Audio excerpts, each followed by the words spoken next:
Welcome to Parenting Successful Teens, the podcast that cuts through the overwhelm and stress of this phase and offers parents simple, practical, cognitive, science-based strategies for keeping their teens on track. Join Master Coach and real-life mom, Allie Irwin, to talk about real teens, real problems, and the skills it takes to raise successful adults. College consultants have been all in the news over the past year because of the college admissions scandal. But back in the day, so like 2014, when my son was struggling to figure out what to do, like they weren't really a thing. I'm sure that they existed. I'm sure that the top like 1% has always had consultants helping them, but they weren't as mainstream as they are now. But what we did have, what a friend did tell me about, was this amazing 2-day aptitude test that I could send my son to that was local. We lived in New Jersey at the time, and the testing center was in New York.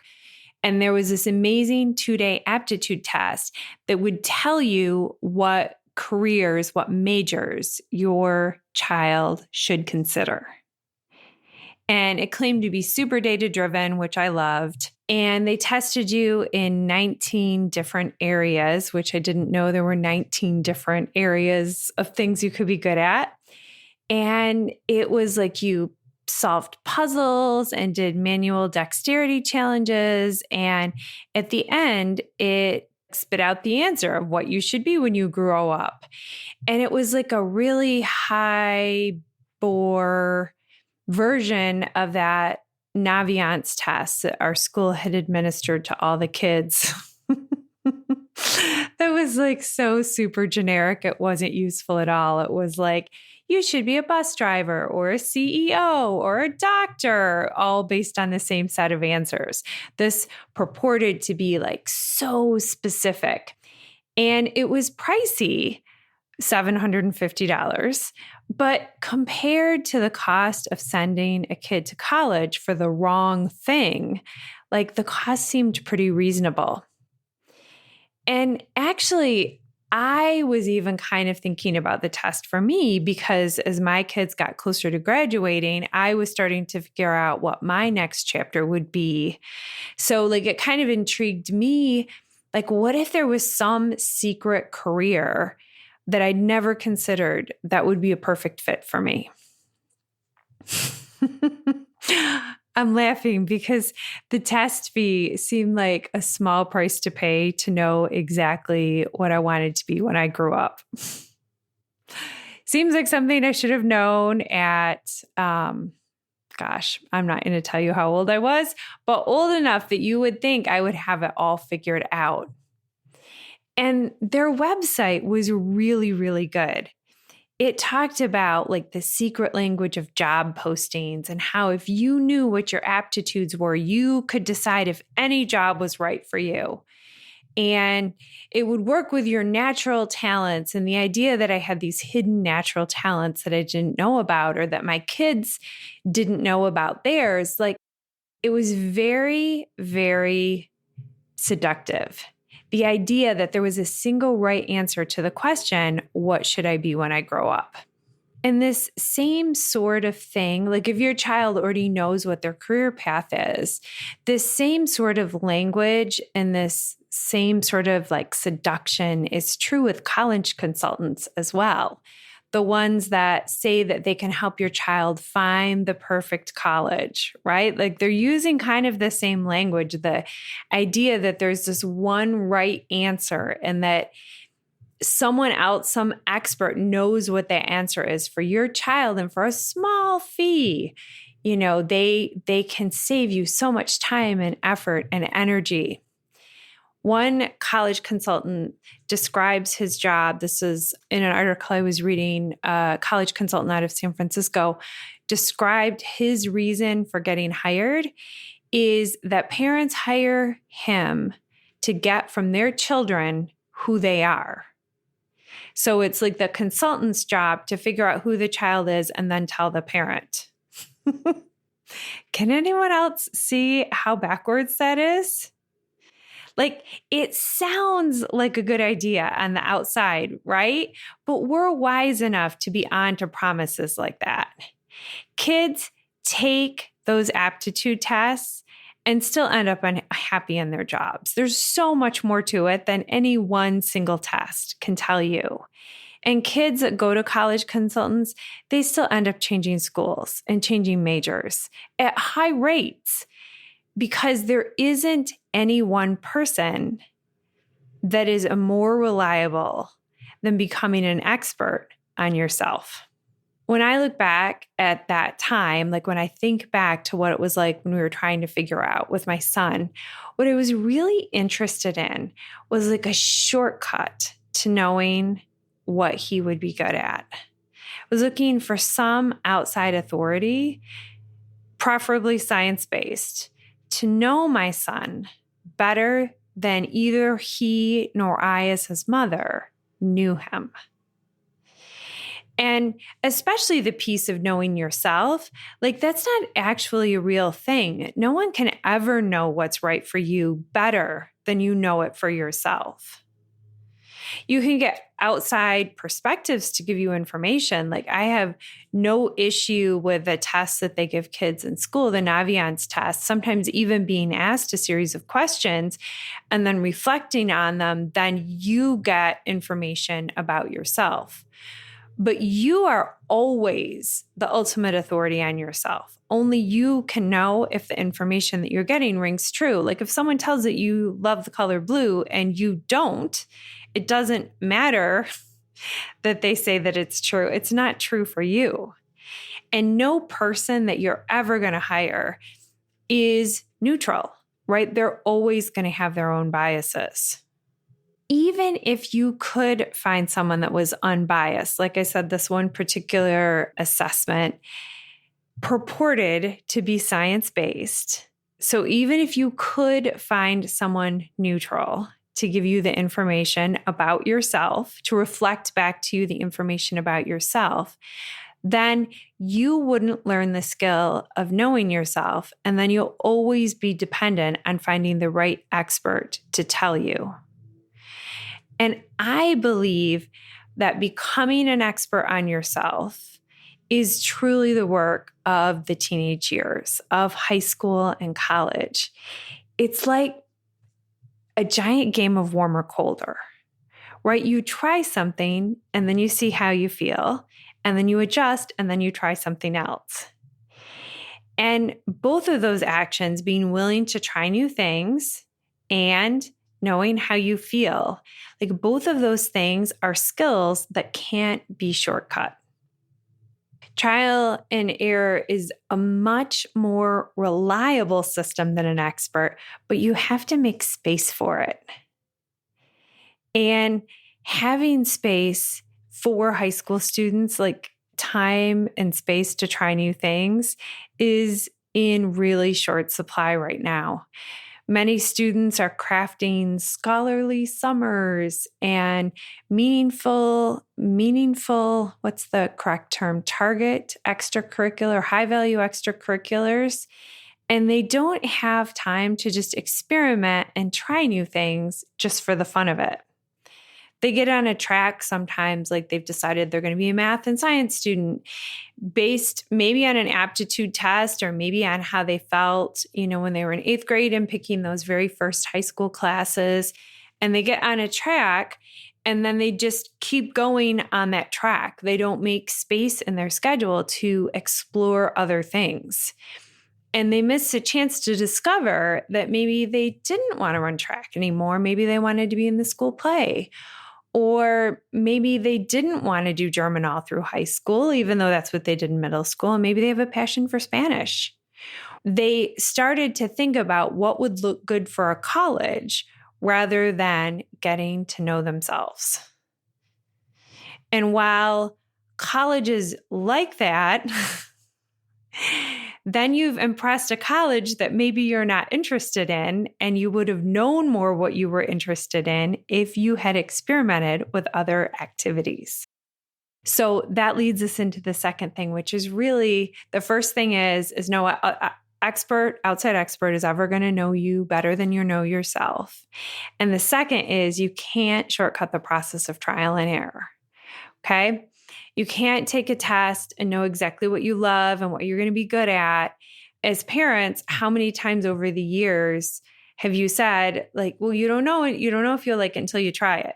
Okay. So a lot of parents are interested in things like college consulting services and these kind of extensive aptitude tests, because to be clear, the extensive aptitude tests are one of the tools that these college consultants use. So they're definitely tied together, whether you're using the consultant, taking the test within the consultant, or you're just taking the test on your own and trying to figure it out.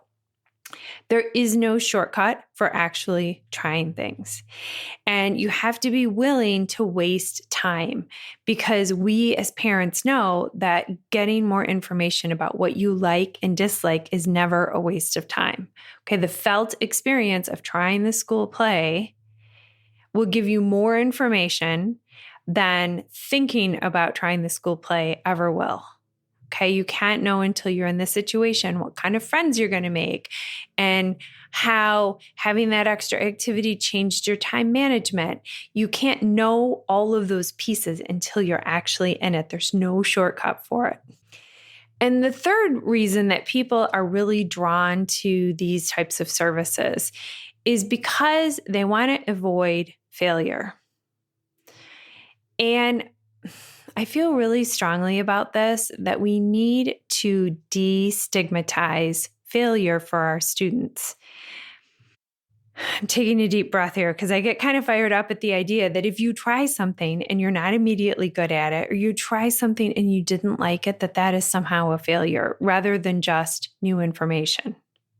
Okay? This trying things is such a valuable form of learning, but you have to destigmatize that failure is bad in order to get people to try things. And I'm going to use a personal example here because I really want to destigmatize failure. And my kids have heard this story like so many times. I tried while I was working. So I was through college and I loved doing aerobics. And I was in my 20s. I had way too much energy. And sometimes I would even do aerobics classes like back to back. I would do 2 in a row. I loved them so much. And so I thought it might be a good idea to teach. I was like, well, if I like doing them, then I might really like teaching. And I had the time. And so I went and got certified to be an aerobics teacher. And it turns out I was terrible at it. I'm not naturally good at calling out a step like 2 steps ahead of when you actually have to do it. I left that time period with such a respect for really good aerobics teachers. And I could have probably gotten good at it, but I didn't really enjoy it. What I enjoyed was sort of after a long workday, getting lost in the music and in exercising. And so I didn't practice. I wasn't naturally good at it. I didn't enjoy doing it. And so I didn't practice to get better. And I quit / got fired after only a couple of classes. But I still learned a ton by trying it, because while I didn't like teaching aerobics, I actually do really like teaching. And so I went on after that to teach dozens of things. I taught Sunday school and brownies and kids sports teams and body language classes and adult education classes. And, in many ways, this podcast is a form of teaching, and the way that I coach my clients is a form of teaching. Like, I learned that I loved teaching from that first failed experiment. And there were other forms of teaching that I was totally willing to struggle through and get good at because I liked them enough to practice them. Like, the aptitude test might have said that I like teaching or I don't like teaching, but it wouldn't have taught me the nuances of the things that I like teaching at. Another example of that is in the early days of giving talks on body language, I had so much stage fright that I would get physically sick before I went on stage, like vomiting, physically sick. And once I'm laughing because it's funny now. It was not funny at the time. Once, before I gave a talk at MIT, like before that time, the largest talk I'd ever given was maybe to 35 people. And this talk, they scheduled me in a big room and they had 350 students sign up. So I went from 35 to 350 and I was going to be on this big stage and I was going to be mic'd up.